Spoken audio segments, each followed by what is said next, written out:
Torabox, bonjour. Allô? Ouais. Allô? Je vous entends pas bien. Allô? Ouais, dis-moi, c'est jusqu'à quelle heure qu'on peut faire la prière d'Arvid?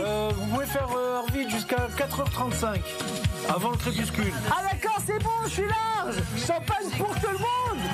Faire rire via le prisme de la religion juive, c'est une affaire qui marche sur les réseaux sociaux. Depuis 2016, la plateforme Torabox s'y est mise sur YouTube, avec des sketchs de plus en plus populaires.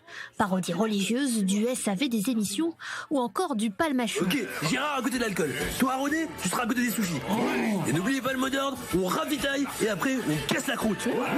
Avec ces vidéos, on n'est jamais loin de la synagogue. Elle côtoie d'ailleurs les cours en ligne donnés par des rabbins. C'est ce qui fait toute la différence avec les sites comme Jewpop et Jewbuzz, qui eux aussi ont fait de l'autodérision judaïque leur marque de fabrique.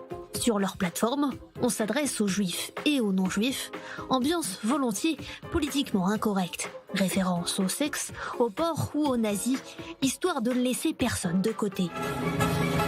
Mais sur les plateformes tradies, les blagues sont certifiées 100% cachères.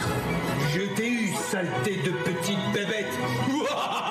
Pas d'obscénité, de blagues impudiques, ni de moqueries gratuites. Le public visé est plutôt religieux, connaisseur et toujours amené à retenir un message.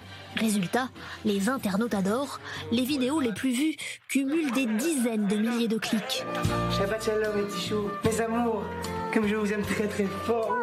En 3 ans, le phénomène a pris de l'ampleur.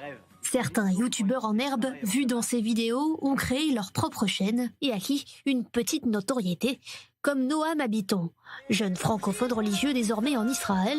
Le matin, il étudie la Torah. Le reste du temps, il se met en scène dans des sketchs ou des parodies musicales. C'est Hanouka, comme si, comme ça. C'est Hanouka, comme si, comme ça.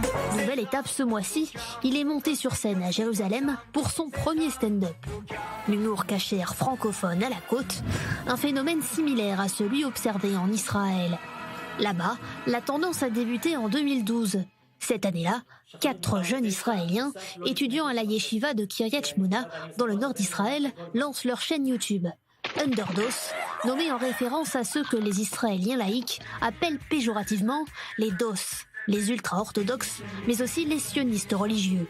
On entend parfois que le public religieux n'est pas intéressé par l'humour ou n'a pas d'humour. Ce qu'on a constaté, c'est qu'il y avait un vide, il y avait une place à prendre.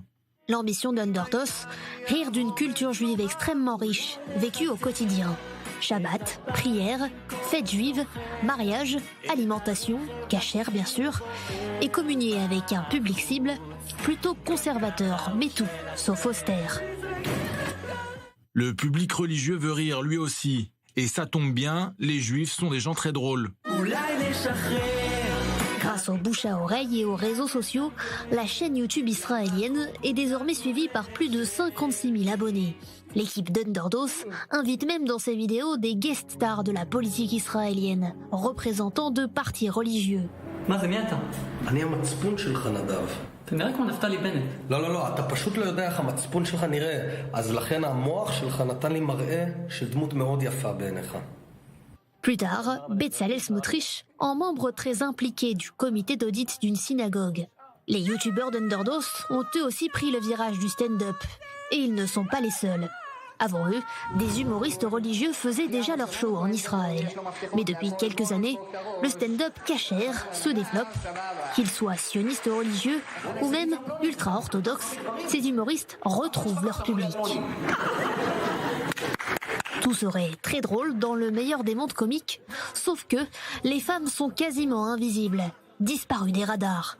Parmi les réserves que peuvent susciter certaines réponses de Torabox faites au grand public, il y a cette étrange relation aux femmes.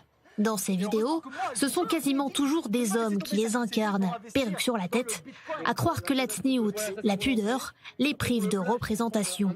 Mais bonne nouvelle, depuis quelque temps en Israël, les femmes religieuses se rebiffent. Elles aussi prennent leur place sur scène. Parfois devant un public mixte, d'autres devant un public exclusivement féminin. Car jusqu'à preuve du contraire, ce sont elles qui connaissent le mieux le stress des dernières minutes avant Shabbat ou les galères d'une mère juive. En Israël, comme en France, les humoristes certifiés Kasher n'ont pas fini de nous faire rire, sous la supervision du Beth Din bien sûr.